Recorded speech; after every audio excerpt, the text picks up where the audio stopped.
안녕하세요. 신윤수입니다. 2025년 3월 15일과 16일 양일 동안 여러 트레이너분들과 함께 뉴만 세미나에 참석했습니다. 현장의 분위기와 내용 중에 일부분을 엿볼 수 있는 뉴만 세미나 후기. 운동학의 위대한 스승 뉴만 교수님 영접한 썰푼다. 지금 시작합니다. 캠 몰폴로지 관련해서 질문이 있습니다. 많은 양의 힙조인트 플렉션과 그리고 많은 양의 어덕션 그리고 인터널 로테이션이 동반되어서 캠 몰폴로지가 나타난다라고 말씀을 하셨는데, 그 부분에 있어서 예시로 든 스포츠 종목의 선수들이 해당 종목들이 신체의 자세를 많이 낮추고 그리고 굉장히 강도 높은 달리기 같은 것을 하는 그런 종목들이었거든요. 근데 힙조인트의 같은 모션이 스케이터들한테도 나타납니다. 그런 이제 그 스케이터들에서 캠 몰폴로지가 나타나는지 그런 것이 연구가 되었는지 궁금해서 여쭤보게 되었습니다. Then the chances of having the impingement are greater. I think the main answer is I don't think cancer is caused by those motions. Right? Those motions, if you have a cam, those motions cause labral injury. 네, 제가 먼저 말씀드리고 싶은 것은 캠 변형이 일어나는 것은 굉장히 많은 다양한 이유가 있다는 것인데요. 이거는 유전적일 수도 있고 아니면 경구 부분의 그 최종 해부학의 형태일 수도 있습니다. 또는 청년기에 과도하게 체중부와 운동이나 그런 행위를 많이 했을 때이고요. 제가 어제 설명을 드렸던 거는 캠 변형이 있는 상태에서 아까 말씀하신 모션인 굴곡 그리고 고관절의 내전 그리고 내외전을 할 때 그 관절 그 비구 순에 이제 손상을 초래할 수 가능성이 높다라는 것이고요. 보행이나 러닝의 경우에는 극단적인 모션을 동반하는 것은 아니기 때문에 이 캠 변형이 있을 때 말씀하신 굴곡, 내전 그리고 내회전을 이제 하는 동작을 자주 하게 되면 충돌 증후군이 생길 가능성이 높다라고 말씀드린 것입니다. I don't know if I answered the question. 네, 답변이 드렸을지 모르겠네요.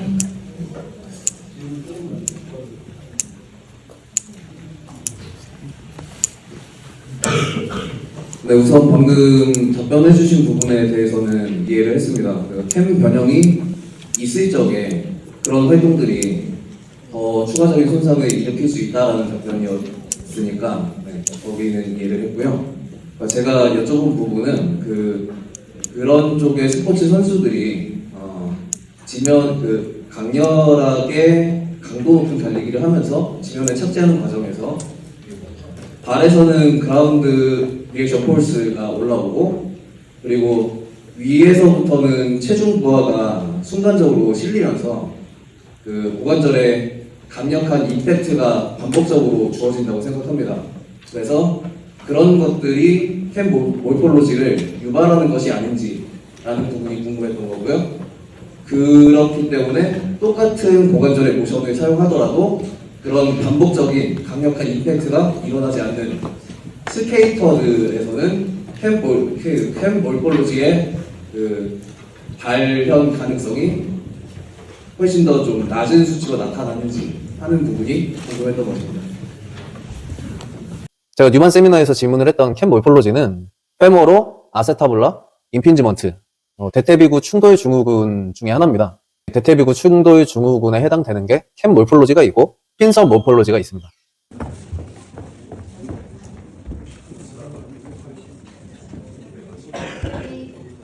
사진 찍을 때 저희 우선께서 스마트하다고 굿 퀘스천이라고 말씀해 주셔서 덕질 성공하고 왔습니다.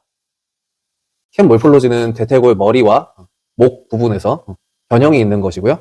그래서 그 구형의 대퇴골 머리, 목이 약간 뭐 타원형이 된다거나 이런 식으로 뼈가 자라남으로 인해서 변형이 생기는 거예요. 그리고 핀서 몰폴로지 같은 경우에는 아세타블론, 비구라고 하죠. 그래서 핀셋이라고 하면은 집게잖아요.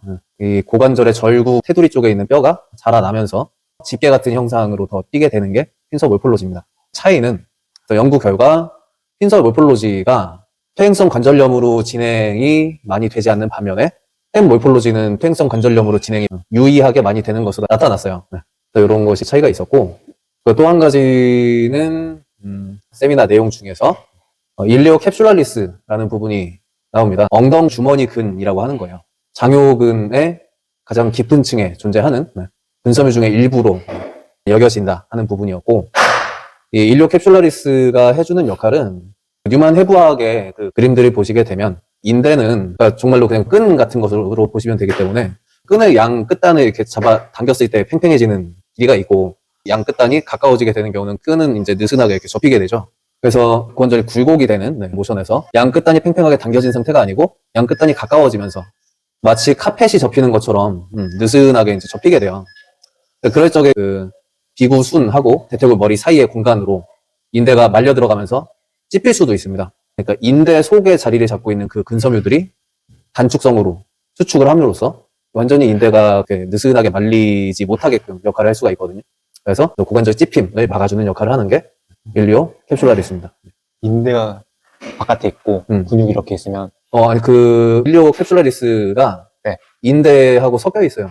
뭐 이런 부분들을 우리가 듣고 온 건데 그 세미나 당시에서도 일리오 캡슐라리스의 펑션, 기능은 다 이야기가 나왔어요. 근데 이제 기능이 고관절의 찝힘을 막아주는 역할을 한다 내용이 들었어도 이 부분에 대해서 이해를 하지 못하면 그냥 그렇구나 하고 넘어가는 거거든요. 그래서 이제 좀 전에 카펫처럼 말리는 걸 근섬유가 단축성 수축을 하면서 막아줄 수 있다라고 설명을 드린 거고. 장요근이랑 엉덩 주머니근이 그냥 하나의 근육으로 보면 될까요? 개별적인 근육으로 보는 시각도 있고요. 그리고 우리가 세미나에서 내용을 들었던 것처럼 뉴만 세미나에서는 하나의 근육으로 본 거죠. 일리오 캡슐라리스는 장요근의 한 부분이다. 장요근 중의 일부다라고 본 겁니다. 네. 그러면 그게 이제 좀 약할 때 고관절 찝힘이 일어난다고 했잖아요. 그렇죠. 강화시키려면은 어떻게 해야 합니까? 일리오 캡슐라리스가 인대하고 섞여 있는 아주 적은 양의 근섬유 다발인데 이거를 독립적으로 강화를 할 수 있다라는 이야기는 할 수가 없죠. 그래서 장요근의 기능을 강화를 하는 과정에서 함께 사용이 될 것으로 볼 수가 있습니다. 그러면은 거기서 장요근 얘기할 때 네. 소요근이 가다가 갑자기 인대랑 부착되어서 이렇게 근막이었어요. 네, 그 얘기도 있었죠. 그거랑은 달라요. 시일이 오래 지나갔고 까먹고 있었는데 장요근에 대한 이야기를 할 때 소요근에 대한 얘기도 나왔습니다. 근데 이제 소요근이 뭐 아시다시피 허리뼈에서 기지를 하고 치골 쪽에 정지를 하기 때문에 이 소요근이라는 근육이 존재할 경우에 근육이 짧아지게 되면 이 골반을 잡아당겨서 후방 경사가 되게끔 만드는데 그게 이제 허리를 굴곡시키는 기능을 하게 되는데 소요근에 대한 이야기에서 좀 두드러진 거는 이 소요근이 어느 정도의 힘을 생산할 수 있는가라는 거를 측정을 해봤을 때 소요근이 생산을 해내는 힘의 양은 한 2kg 남짓이었다라는 이야기가 있었고요.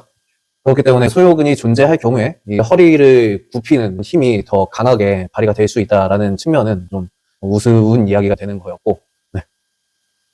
그거랑은 또 별개로 그 카데바 해부를 진행을 했을 때 관찰되는 부분이 있었습니다. 소요근이 대퇴근막하고 연결이 되어 있어서 대퇴근막을 잡아당겨서 팽팽하게 만들고 이 대퇴근막이 장요근 부분을 슬링처럼 압박을 해줌으로써 장요근의 기지부가 조금 더 고정된 위치를 유지할 수 있게끔 도와줄 수 있다라는 이야기를 듣게 되었습니다. 이거는 소요근에 대한 부분이었고요. 그리고 캠 몰폴로지에 대한 한 가지 질문을 할 수 있었지만 사실 질문을 하고 싶은 게 더 있긴 했거든요. 리가먼텀 테레스라고 하는 원인대의 기능은 아직도 정확하게 밝혀지지 않았다라고 여겨지고 학자들 사이에서 원인대가 어떤 기능을 하는지 하는 부분에 대한 연구를 지속을 하고 있다라고 합니다. 원인대가 고관절을 안정화시키는 어떤 유의미한 기능을 발휘할 수도 있는 측면, 그런 부분이 좀 저의 어떤 가설 이런 것들이 있어서 그런 가설을 한번 이야기하면서 질문을 해보고 싶었지만 질문의 기회는 얻지 못했습니다. 하고자 했던 얘기는 여기까지인데